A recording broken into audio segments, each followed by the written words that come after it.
All right, everyone. Something totally surreal happened down in Texas. The University of Texas there had a Miss Black pageant. That's the first indicator that it's going to be a good story, isn't it? A little bit of affirmative action for beauty standards, I suppose.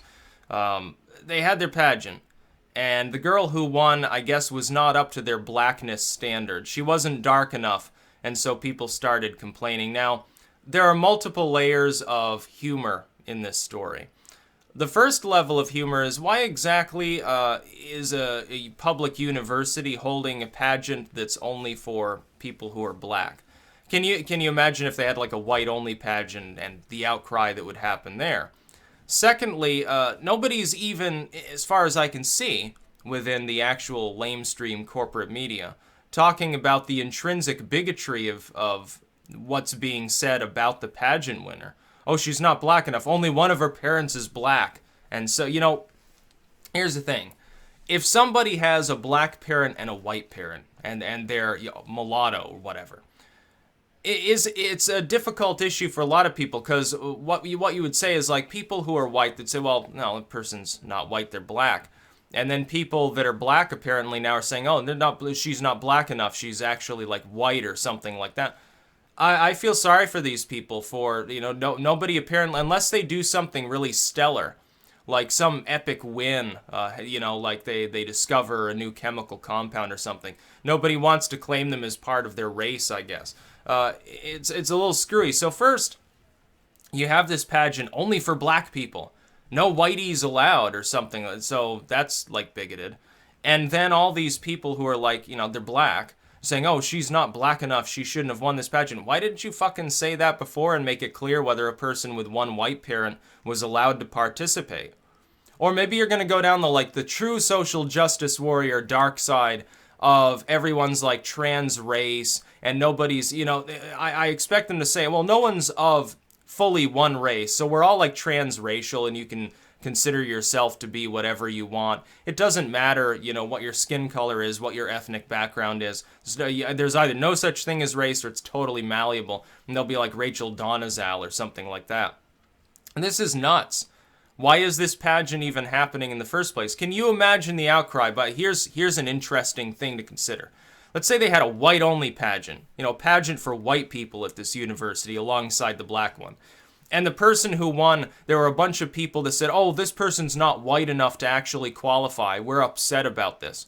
Their skin tone is one shade below moonlight, and so we don't think they should have been in the pageant in the first place, let alone been allowed to win. Wow, wow, wow. Oh, not white enough or something like that, lol. Can you imagine what the media reports on this would be? It would be nationwide news, number one. Every outlet would cover it. Number two, every single one of them would talk about intrinsic white racism and how evil whites are. Number three, they'd probably try to link it to Donald Trump. But I don't see them linking this to Obama and talking about, oh, well, black people are too racist against these folks that have, like, a white parent or a white grandparent, too. I just don't see that. It's actually straight-laced reporting. And then this individual who wins the pageant comes out and says, well, this is unfortunate. We should be working towards unity and togetherness and trying to, solve our problems collectively. Yeah, that's a good idea. See, the problem is this. The social justice warriors, which are the ones actually complaining about this, they don't want togetherness, nor do their corporate and political masters who run all the organizations that speak for the social justice warriors. All these little groups that they create, they're immediately infiltrated anyway by some corporate entity or by some political entity, by Correct the Record, Media Matters, Share Blue, whatever it happens to be. Why? Because then they can control people's voting tendencies more easily. They can control their money, the marketing side of it more easily. When you get people together into a group under a banner, it's a lot easier to control them. That's why I don't put myself under any of these banners. Because then nobody can control me. I can remain completely independent, completely free to have my own beliefs, say what I want to say. It doesn't matter if it pisses people off. I don't fucking care. So, you're not going to get your togetherness.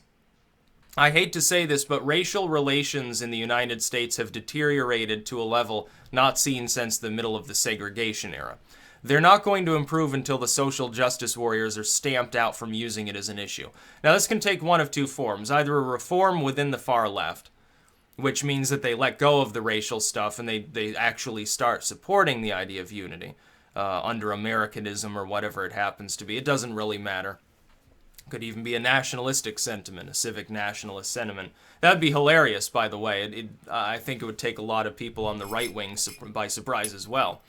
Or when people make it clear they're no longer receptive to that message and they begin dwindling, like Occupy or something like that. Even Black Lives Matter at this point, I think, has dwindled to some degree. And it was ultimately the problem of the social justice warriors on the so-called progressive left, co-opted by neoliberals who did it for money and for political gain. Now, it wasn't like an organic problem. The far left originally, when they sprouted this sort of crap in the first place, they were like, oh, well, there's still discrimination in the inner cities and police killings and stuff and crime stats, differential on who's jailed based on their race and stuff. Yeah, it's all well and good. You were trying to reform things. What you didn't count on is that the corporate neoliberals within the Democratic Party were going to very quickly co-opt that because they saw it was a groundswell of support and another wedge issue to tack onto their various campaigns to use in the elections. That's what they did. It destroyed and degraded and corrupted your movement, which essentially at its core had at least a good premise behind it, and now it's worthless. It's been corrupted by a bunch of corporations, banks, and political establishmentarians. That's exactly what's happened. So it needs to be let go of, and until that happens, race relations will continue to be bad. But I question the wisdom of even having this black pageant. Why? Does this really serve any purpose other than to say blacks different from, separate from, should be separate from whites? It's almost a little bit like segregation. No, you shouldn't compete in that other, this general beauty pageant. You should only compete with your fellow black people. Why? Is there a particular reason why you would think that? It sounds a little bit like you've been projecting this whole time. When you look at the far right, so-called, the Tea Party, whatever. Even alt-right. And you say, oh, a bunch of despicable racists. They think that whites and blacks should be separate or whatever. Or they're separate mentally, they're separate physically. Whatever you want to project on them.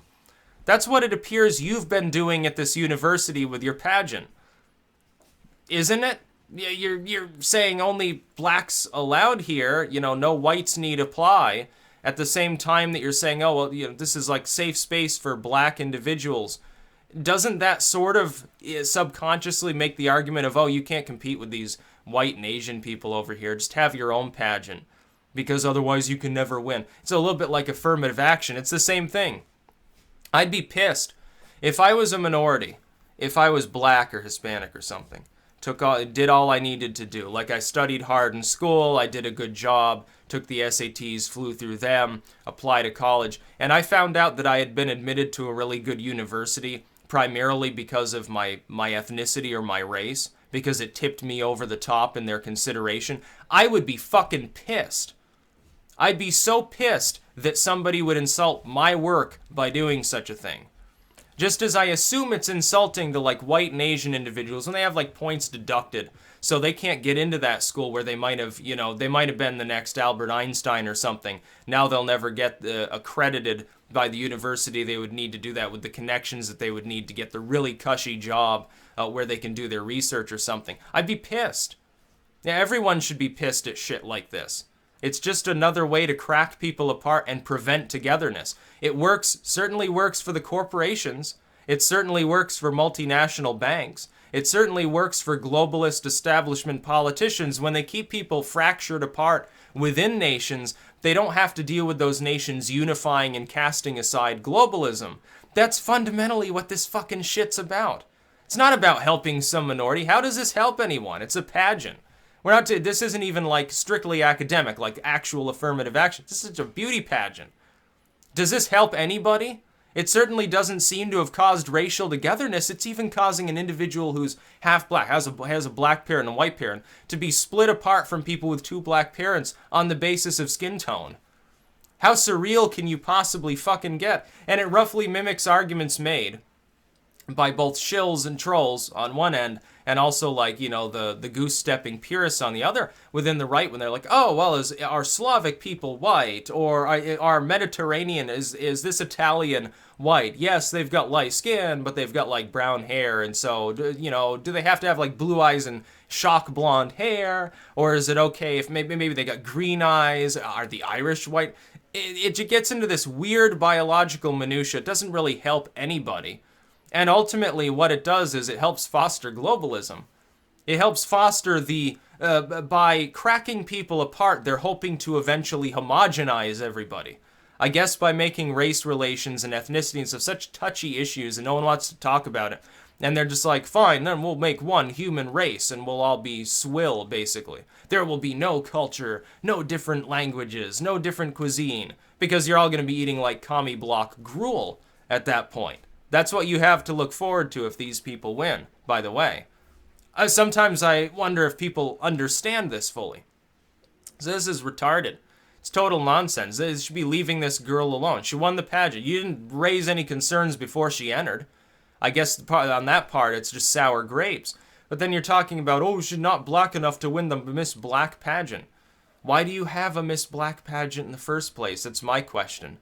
And the media's not going to ask that question. They're just going to take it for granted that it's an okay thing to do. Why? Why is that tolerable?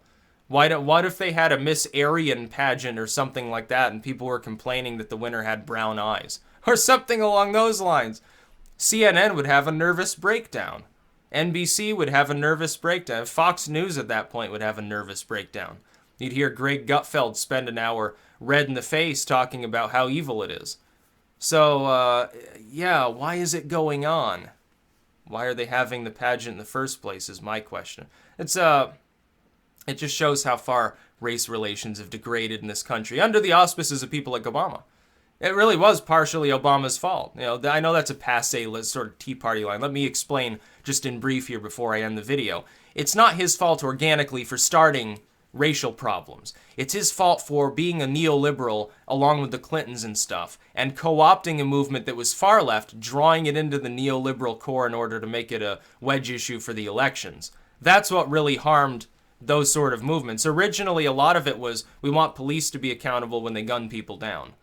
And it was partially racial, but partially not. You also have white people that are wrongfully gunned down by the cops on a daily basis in this country.